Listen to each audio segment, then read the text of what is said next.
여기 지난 40년 기름때 묻은 작업복을 입고 현장을 누비며 기업을 일궈온 한 남자가 있습니다. 직원 수백 명의 월급을 단 한 번도 밀리지 않았다는 자부심, 수출 역군이라는 명예로 살아온 김 회장.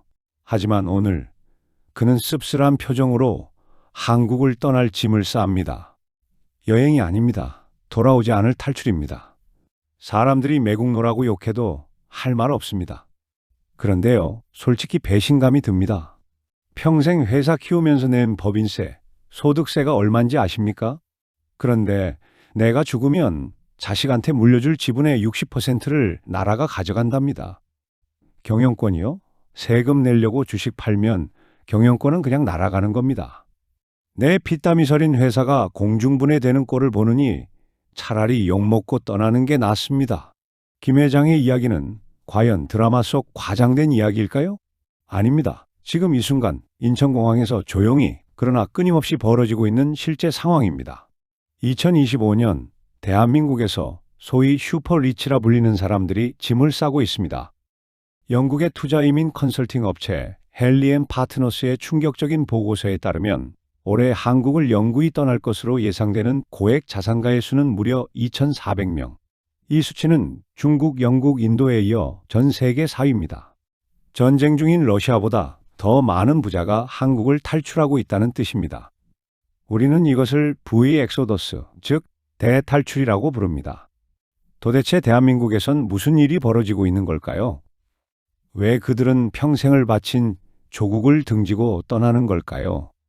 오늘 이 영상 하나로 그 숨겨진 진실과 우리에게 닥칠 미래를 낱낱이 파헤쳐 드립니다. 구독과 좋아요는 아재 경제학 콘텐츠 제작에 큰 힘이 됩니다. 많은 분들이 이렇게 생각하실 겁니다. 돈 많으면 살기 좋은 나라가 한국 아닌가? 배달 잘 되고 치안 좋고 의료 싸고. 하지만 진짜 부자들의 계산기는 다르게 돌아갑니다. 그들이 한국을 손절하는 이유는 명확합니다. 가장 압도적인 이유는 바로 징벌적 상속세입니다. 여러분, 내가 내 회사 물려주는데 세금이 얼마나 나올 것 같으세요? 우리나라 상속세 최고 세율은 50%입니다. OECD 국가 중 일본에 이어 세계 2위죠. 그런데 여기서 끝이 아닙니다. 만약 내가 기업의 최대 주주라면 나라에서는 경영권 프리미엄이 있네 라며 주식 가치를 20% 더 높게 평가해서 세금을 매깁니다. 이렇게 되면 실제 적용되는 세율은 최대 60%까지 치솟습니다. 상상해 보십시오. 내가 평생 일궈온 회사의 주식이 100주가 있는데 아들에게 물려주는 순간 60주를 나라에 떼어줘야 합니다. 남은 40주로 경영권을 지킬 수 있을까요? 불가능합니다. 결국 세금을 내기 위해 주식을 팔아야 하고 그 순간 회사는 남의 손에 넘어가거나 공중분해됩니다. 한국에서 부자가 3대를 못 간다는 말은 속담이 아니라 세법이 만들어낸 잔혹한 현실인 겁니다. 2022년 기준 상속세 납부 대상자들이 낸 세금만 무려 14조 원이 넘습니다. 국가 재정의 거대한 기둥이었던 이들이 더 이상은 내 회사를 뺏길 수 없다며 결국 탈출 버튼을 누른 것입니다. 여기에 기름을 붓는 것은 형사처벌의 공포입니다. 한국 기업인들이 아침에 눈 뜨자마자 하는 걱정이 뭔지 아십니까? 오늘 내가 감옥에 갈 일이 생길까입니다. 바로 중대재해처벌법 같은 강력한 규제들 때문입니다. 물론 안전은 중요합니다. 하지만 한국의 법은 사고가 나면 시스템을 탓하기보다 CEO 개인에게 수갑을 채우는 구조입니다. 수천 명의 직원이 일하는 현장을 24시간 감시할 수 없는데도 사고가 나면 네가 책임져라 하며 구속시킵니다. 이러다 보니 기업인들 사이에서는 오너 리스크가 경영의 가장 큰 변수가 되었습니다. 한국에서 사업하는 건 교도소 담장 위를 걷는 것과 같다는 자주 섞인 말이 나올 정도죠. 마지막 방아쇠를 당기는 건 사회적 피로감과 자녀 교육입니다. 한국은 살기 편하지만 부자로 살기엔 피곤한 나라입니다. 좁은 땅덩어리에서의 치열한 경쟁, 부자에 대한 사회적인 반감과 적대시하는 시선, 미세먼지 같은 환경 문제까지. 특히 교육이 결정적입니다. 부자들은 자녀가 한국의 입시 지옥에서 밤 10시까지 학원을 뺑뺑이 돌며 소모되길 원치 않습니다. 대신 창의적인 교육을 받고 글로벌 인재로 자라길 원하죠. 내 자식에게만큼은 한국의 징벌적 세금과 숨막히는 경쟁을 물려주지 않겠다. 이것이 부모로서 그들이 탈출을 결심하는 마지막 방아쇠가 됩니다.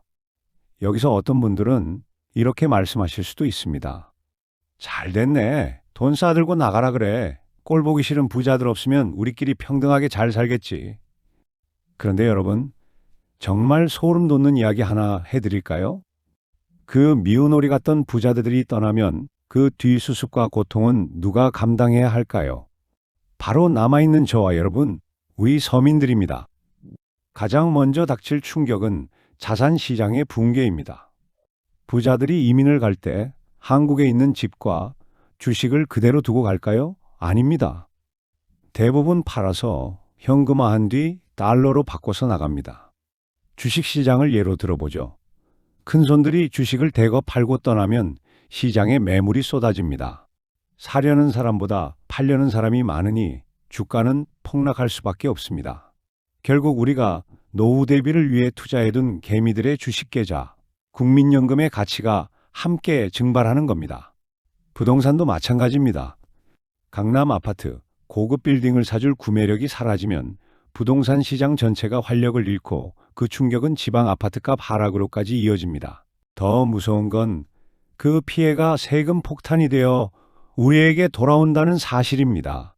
통계를 보면 상위 1%의 고소득자가 전체 소득세의 약 40% 이상을 부담하고 있습니다. 상속세는 말할 것도 없이 부유층이 절대 다수를 냅니다. 그런데 이 세금 내는 핵심 인원이 사라지면 어떻게 될까요? 나라 살림에 필요한 돈은 정해져 있는데 지갑이 사라진 셈입니다. 정부는 부족해진 세수를 메우기 위해 결국 만만한 곳을 털어야 합니다. 바로 유리지갑 월급쟁이들의 소득세나 우리가 물건 살 때 내는 소비세를 올리는 방향으로 갈 수밖에 없습니다. 부자에게 징벌을 내리려던 칼날이 부메랑이 되어 평범한 중산층의 등을 찌르는 역설적인 상황이 벌어지는 겁니다. 이보다 더 뼈아픈 손실은 미래 일자리의 소멸입니다. 해외로 떠나는 사람들은 단순히 돈 많은 은퇴자가 아닙니다. 왕성하게 사업을 벌이고 투자를 결정하는 기업가들입니다.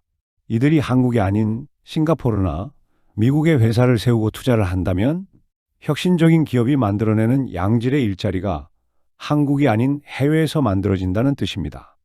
우리나라 청년들이 가고 싶어하는 좋은 회사는 줄어들고 한국 경제를 이끌어갈 성장 엔진 자체가 꺼지게 됩니다. 에이, 설마 부자들이 좀 떠난다고 나라가 흔들리겠어? 혹시라도 이렇게 생각하시는 분들을 위해 우리보다 앞서서 잘못된 선택을 했다가 큰 코 다친 두 나라의 이야기를 들려드리겠습니다. 이것은 가정이 아니라 실제 역사입니다.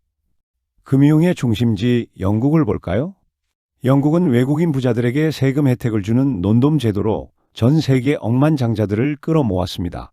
그런데 최근 정치권에서 부자 혜택 폐지하고 세금 더 걷자고 나섰습니다. 결과는 어땠을까요? 세금이 더 거쳤을까요? 천만에요. 런던에 살던 부호들은 그럼 여기 살 이유가 없지라며 짐을 싸서 두바이와 스위스로 떠나버렸습니다. 올해에만 약 9,500명의 자산가가 떠날 것으로 예상됩니다. 부자들이 떠나자 런던의 고급 주택 가격은 뚝 떨어졌고 금융가는 활력을 잃었습니다. 세금 더 거두려다 세금 내줄 사람을 쫓아낸 꼴이 됐죠. 복지천국 노르웨이의 사례는 더 극적입니다. 2022년 노르웨이 정부는 부자들에게 걷는 부유세율을 고작 0.25%포인트 올렸습니다. 숫자로만 보면 별거 아닌 것 같죠. 하지만 기업을 운영하는 부자들에겐 치명적이었습니다. 이 발표 직후 노르웨이 최고 갑부들을 포함해 30여 명의 슈퍼리치들이 전세기를 타고 집단으로 스위스로 이민을 가버렸습니다. 결과는 참담했습니다. 거액의 세금을 내던 사람들이 아예 나라를 떠나버리니 오히려 전체 세금 수입은 수천억 원이나 증발했습니다. 황금알을 낳는 거위의 배를 가르면 남는 건 황금이 아니라 빈 껍데기뿐이다. 역사는 우리에게 이 냉혹한 진실을 증명하고 있습니다. 그렇다면 영국과 노르웨이 그리고 한국을 등진 이 슈퍼리치들은 도대체 어디로 가고 있는 걸까요? 부자들은 철저하게 계산기를 두드려보고 내 돈을 지켜주고 불려주는 나라를 선택합니다. 가장 많은 부자들이 향하는 곳, 바로 아시아의 금융허브 싱가포르입니다. 이유는 아주 심플합니다. 싱가포르는 부자들에게 이렇게 속삭입니다. 우리나라에선 네가 번 돈 다 네 거야. 한국에선 자식에게 재산을 물려주면 반토막이 나죠. 싱가포르는 상속세가 0원입니다. 자녀에게 용돈을 주는 증여세? 0원. 주식 대박 나서 번 돈에 붙는 배당소득세? 그것도 0원입니다. 비행기 표 끊고 이사만 갔을 뿐인데 내 자산 가치가 순식간에 2배로 뛰는 마법이 벌어지는 겁니다. 게다가 약 25억 원 정도를 투자하면 영주권을 주는 프로그램까지 있어서 한국 부자들에게는 거부할 수 없는 천국이나 다름없습니다. 미국으로 향하는 발길도 바뀝니다. 뉴욕이나 LA가 아닙니다. 테슬라의 일론 머스크가 캘리포니아를 버리고 텍사스로 간 이유를 아십니까? 바로 주 소득세 없음 정책 때문입니다. 미국 연방 세금은 내지만 주에 내는 세금은 한 푼도 안 받겠다는 겁니다. 세금 안 거둘 테니 와서 살기만 해라. 돈만 써라. 이 파격적인 혜택을 내세운 텍사스와 플로리다는 은퇴한 한국 기업인들을 블랙홀처럼 빨아들이고 있습니다. 날씨 좋고 골프 치기 좋고 세금까지 없으니까요. 유럽의 요새 스위스도 빼놓을 수 없습니다. 여기는 은둔형 부자들이 좋아합니다. 스위스에는 정액세라는 아주 독특한 제도가 있습니다. 보통 세금은 얼마 벌었어? 가진 게 얼마야? 꼬치꼬치 캐묻고 비율대로 떼어가잖아요? 스위스는 쿨합니다. 당신 재산 얼마인지 안 물어볼게. 그냥 1년에 딱 이만큼만 내. 그럼 끝. 마치 넷플릭스 구독료 내듯이 세금을 퉁치는 겁니다.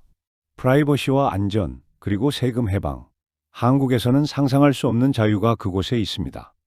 오늘 우리는 대한민국 부자들이 왜 짐을 싸는지, 그리고 그것이 우리 경제에 어떤 경고를 보내는지 살펴봤습니다. 자본에는 국경이 없습니다. 그리고 부자들에게는 발이 달려 있습니다. 감정적으로 그들을 비난하고 문을 걸어 잠그고 규제하는 것은 쉽습니다. 하지만 그 결과는 언제나 남겨진 국민들의 가난으로 돌아옵니다. 세금은 벌금이 되어서는 안 됩니다. 부자들이 정당하게 번 돈을 인정해주고 그들이 한국에서 계속 투자하고 소비할 수 있도록 매력적인 판을 깔아주는 것. 징벌적인 상속세를 글로벌 스탠더드에 맞게 고치고 기업가들이 감옥 갈 걱정 없이 혁신할 수 있도록 규제를 푸는 것. 그것이 부자만을 위한 특혜일까요? 아닙니다. 그들이 남아야 공장이 돌아가고 일자리가 생기고 세금이 걷히고 결국 우리 경제가 돌아갑니다. 부자들이 떠나지 않는 나라, 떠났던 부자들이 다시 돌아오는 나라.